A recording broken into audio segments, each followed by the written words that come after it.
Hello there, Toon Army. Absolutely cracking day to be chatting about our beloved Newcastle United, isn't it? The sun's shining on St. James Park, and there's plenty to discuss as we look ahead to what could be an absolutely pivotal summer transfer window for the lads. What do you think about potentially targeting Eberechi Eze instead of Bryan Mbeumo to strengthen our attacking options? And how would you feel if Sean Longstaff, one of our own local lads, ends up moving on this summer? Drop your thoughts in the comments below. I'd love to hear what you're all thinking. It's been a tremendous season for our beloved Magpies, hasn't it? Ending that 70-year trophy drought by lifting the Carabao Cup and getting ourselves right back into the conversation for Champions League football is exactly what we've been dreaming about since the takeover.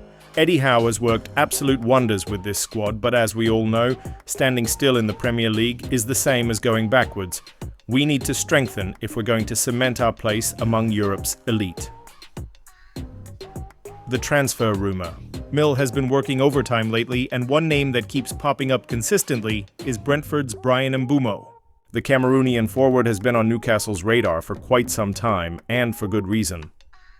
With his impressive tally of 18 goals and 6 assists in the league this season, he's proven himself to be a real handful for Premier League defenses. What makes Mbeumo particularly appealing is his versatility. Equally comfortable playing out wide or leading the line, he gives that tactical flexibility that Eddie Howe clearly values. Thomas Frank recently admitted that Brentford are ultimately a selling club, which certainly opens the door for us to make a move. However, while Mbeumo would undoubtedly add quality to our squad, I'm starting to wonder if he's actually what we need most right now. Look at our current attacking options. We've got Alexander Isak, who's been absolutely lethal up front. Jacob Murphy, who's having the season of his life despite being unfairly written off by many pundits, plus Anthony Gordon and Harvey Barnes offering pace and trickery from wide areas. That's a pretty formidable attacking lineup already, isn't it? What we're really missing, if we're honest with ourselves, is that creative spark in midfield. Someone who can unlock those stubborn defenses when teams come to St. James and park the bus. Bruno Guimaraes, Joelinton, and Sandro Tonali form a physically imposing midfield trio, but they're more about power and work rate than they are about picking that killer final pass. That's why I'm thinking Crystal Palace's Eberechi Eze might actually be the better option for us this summer. The lad's been absolutely sensational recently, and Alan Shearer himself, our club's greatest ever player, was left utterly dazzled by Eze's thunderous strike in Palace's FA Cup semi-final victory over Aston Villa. Big Al was on BBC commentary duty and couldn't hide his admiration, describing Eze's goal as exceptional and marveling at the technique behind the 22-yard rocket that flew into the roof of the net. When Alan Shearer is impressed by your finishing, you must be doing something right. Oliver Glasner, Palace's manager, has described Eze as an amazing finisher, despite having what the Austrian called a strange season, where he's been somewhat unlucky in front of goal in the Premier League. The England international has actually scored more goals in cup competitions than in the league this term, with that semi-final strike being his third in this year's FA Cup run. What makes Eze particularly appealing is that he offers something different to what we already have. That creativity, that ability to take the ball in tight spaces and make something happen, that vision to split a defense with a single pass, these are qualities that would complement our existing squad perfectly. When teams sit deep against us, having someone like Eze who can produce a moment of magic could be the difference between finishing 4th and 5th or progressing in the Champions League versus an early exit. The stumbling block, of course, is going to be the price tag. Both Eze and Mbeumo are reportedly valued at around 60 million by their respective clubs, and with our PSR concerns, it seems unlikely we'll be able to splash out on both players. We're going to have to make a choice, and while Mbeumo is undoubtedly an exceptional talent, I can't help but feel that Eze might be the missing piece in our jigsaw. It's these kinds of decisions that will define our future. Do we add more of what we already have, or do we look to address our weaknesses? Eddie Howe and the recruitment team have gotten most of these calls right so far, so I'm trusting their judgment. But if it were up to me, I'd be making that call to South London, rather than West.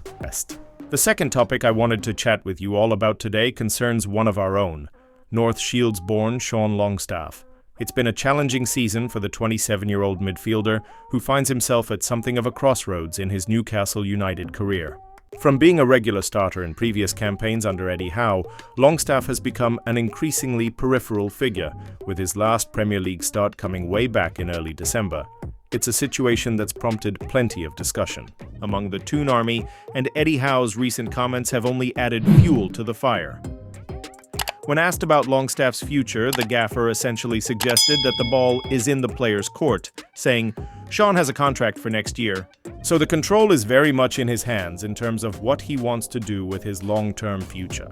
Howe did add that they're certainly delighted to have him as one of our players, but reading between the lines, it's clear that the club might not be standing in his way if he decides to seek more regular first-team football elsewhere.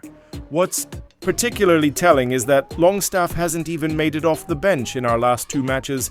For a local lad who's always spoken so passionately about representing his hometown club, that must be an incredibly difficult pill to swallow. There's nothing more special in football than seeing one of your own pull on the black and white stripes, and Sean has always worn his heart on his sleeve when playing for Newcastle. Remember that absolute screamer he scored against Manchester United a few years back? The lad clearly has talent, and at 27 he should be entering his prime years as a midfielder.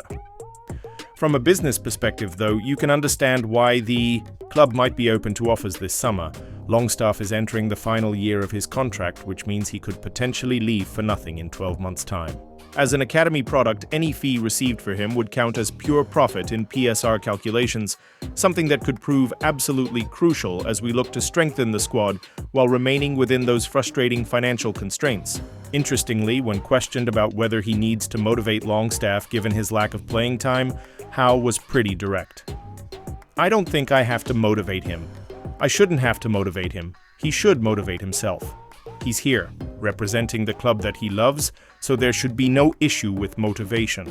The gaffer went on to say that Longstaff has to be ready to take a chance when it comes, and that he's been brilliant behind the scenes and he is training well.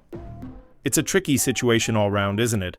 On one hand, every club needs players who understand what it means to represent them, who have that emotional connection that no big money signing can ever truly replicate. Longstaff is Newcastle through and through, and that counts for something. On the other hand, football is a ruthless business, and as we push for Champions League football and domestic silverware, the bar is naturally being raised in terms of what's required to get into the starting 11. The midfield is arguably our strongest area right now, with Bruno Guimaraes, Joelinton, and Sandro Tonali forming a formidable trio when all fit and available.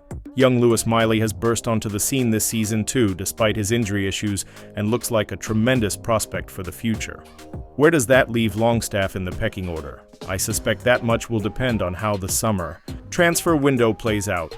If we do bring in someone like Eze, as I discussed earlier, or another creative midfielder, that would surely push Longstaff even further down the pecking order. In that scenario, a move might be best for all parties, allowing Sean to play regularly elsewhere while giving us a valuable financial boost to reinvest in the squad. It's worth remembering that when Rafa Benitez was in charge, there were rumors of Manchester United being willing to pay upwards of $50 million for Longstaff. While it's unlikely we'd get anything like that figure now, he's still a proven Premier League midfielder with his best years ahead of him. There would certainly be no shortage of takers, with several mid-table Premier League clubs likely to be interested. Whatever happens, I think we can all agree that Longstaff deserves nothing but respect from the Toon Army. He's given everything for this club whenever he's pulled on the shirt, and if this summer does mark the end of his time at St. James Park, he should leave with his head held high. Not many players get to live out their childhood dream of representing their hometown club at the highest level, but Sean has done just that. If he does stay, I hope he can force his way back into Howe's plans, because there's nothing better than seeing a local lad succeed in the famous black and white stripes. But if he goes, I think most of us would wish him well and thank him for his service. That's the mark of a true football club, recognizing the contribution of those who've represented us with pride, regardless of how their journey with us ends.